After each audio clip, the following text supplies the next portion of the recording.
Alright, just got fueled up, ready to hit the road. It's been a long time since I've done one of these.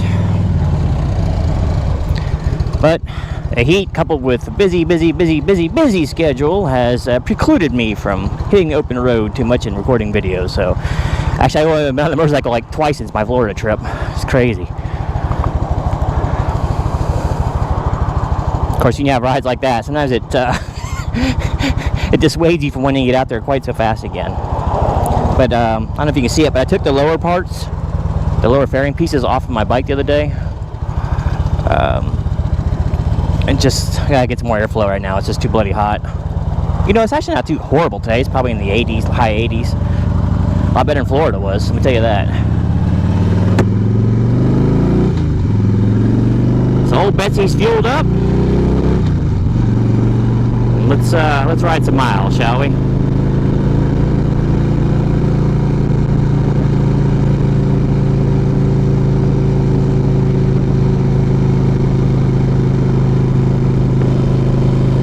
So what are we going to talk about today? Well, we just got to think of a subject, don't we? Well, there's actually something I did want to talk about. It doesn't really, well, it kind of matches with what I'm doing as a hobby. As those of you who watch me know, I'm pretty big in nostalgia, especially for nostalgia about the 80s, when I was growing up. And the other day, the subject of Mortal Kombat came up, the game, the first game, and specifically the arcade cabinet coin-op. And boy, does that bring back some memories, man. What can we do for you? You can tell me what this is. Wow! What do you know?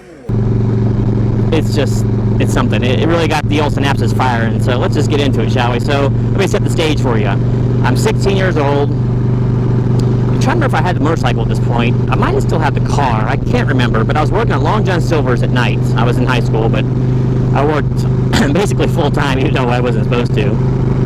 So every night I was at work till like 11 o'clock. And I got in the habit of stopping off at this 7-Eleven a couple miles down the road on the way back to my house. And, you know, I was kind of a night owl and I had money in my pocket, so they had a couple of coin-ops there. I can't remember, if I had Galaga and, you know, I think it even had like an Aliens game in there, not Colonial Marines, I think it was just called Aliens or something like that. It was pretty cool, based on the second movie. But yeah, sometimes they have stuff like Final Fight in there, which was amazing, such a fun coin-op.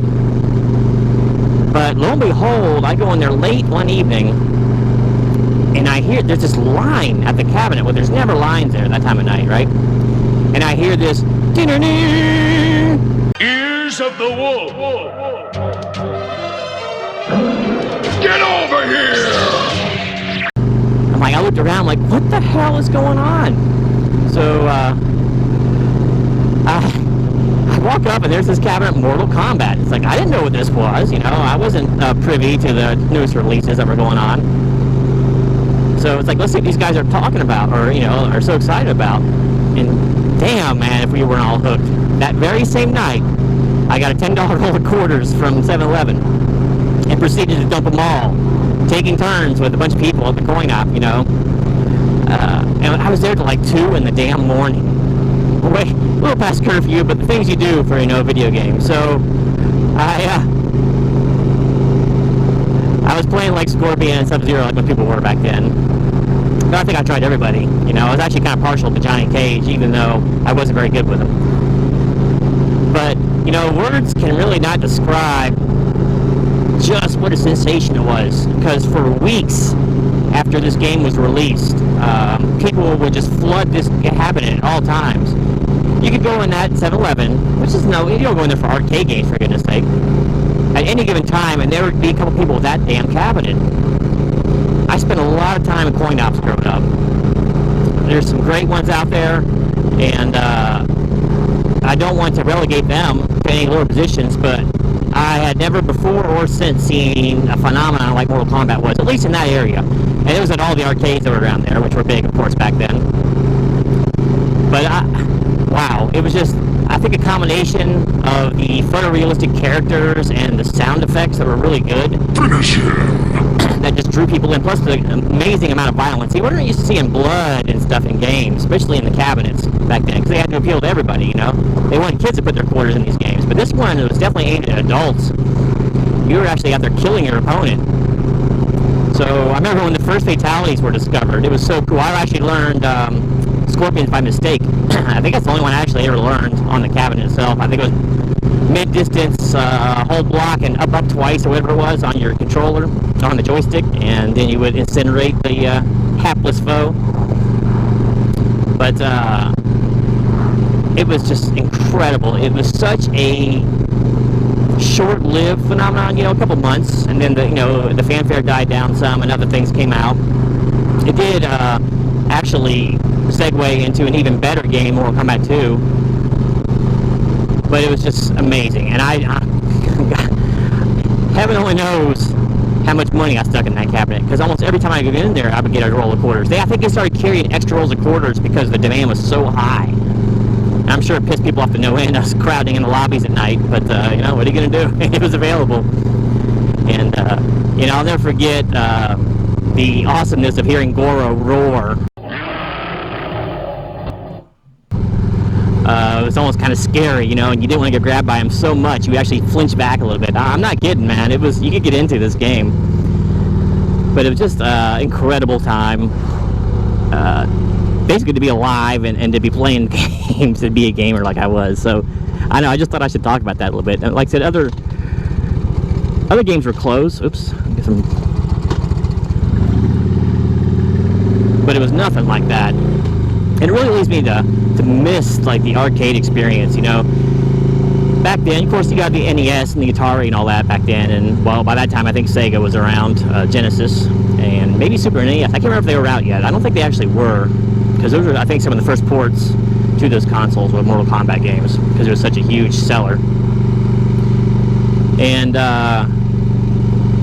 it's just, we would ride our bikes, like, miles to this mall arcade, with like $2 in our pocket, which, you know, wouldn't last us 15-20 minutes back then, because arcade games were hard, you know. They make them like that on purpose to be quarter eaters. Buddy, those are my quarters. Hey, this guy's paying off.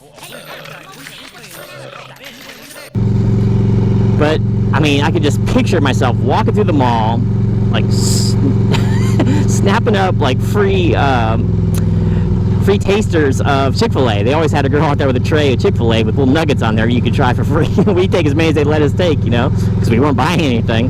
But just the smells of the mall, man, hitting you, and the noise when you approach the arcade, you could hear it from like 2 shops away. And you'd walk in and look around and see if you knew anybody, and it was just an amazing, like, experience. You know, you didn't really talk to each other too much or whatever in those places. You're too busy gaming. It was, I don't know, this feeling of, like, community that you had back then. It's a little bit missing now. I know you could connect online with people all over the world, and you have huge groups, but it's not quite the same as being there in person, you know? And that was any, basically, cabinet you could look around. Just strangers would meet up and play games together. It was just such a great time, man. Great time to be a gamer, but... So I just wanted to go in that a little bit, and I figured this is a great time to talk about it. Actually, I'm fixing to go over a bridge, so maybe you'll get some nice views, too. Revelry aside. But, yeah, man, it's just such a good time of my life, and... You know, what I wouldn't give to go back there with money like I have now, and and just spend some time back then, you know, and be cognizant of what was going on, and what time that you'd be missing in the future, you know.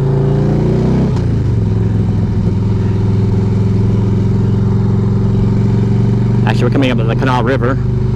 I took this route so you have something to look at other than listening to me jaw. Hopefully you can see it over the railing all right. There's a boater out there, but yep, it was just something phenomenal. Street Fighter 2 was pretty similar to that, but I don't think it had nearly the following back then that Mortal Kombat did. And you know, the funny thing is, it was far superior to Mortal Kombat. Mortal Kombat's so clunky and it's hard to look at today. But if you look at it with you know, objectivity, you can know it was amazing for its time. It was just so different from anything else, and it created a slew of copycats, movies, So, and it's still going to this day. So obviously they did something right. Ed Boon and was it John Tobias? They created themselves quite the little phenomenon back then, to be sure. So anyway, I'll go ahead and wrap it up here. But yeah, thanks for sticking with me. And hey, put something down in the comments below if you played a lot of these games growing up, specifically Mortal Kombat, and if you have any good stories about it, I want to hear about it. So anyway, I'll sign up for now. But thanks for watching. Stay tuned for more Moto-vlogs here in the near future. And until next time, this is Genome, Finish him. loving the lovely countryside.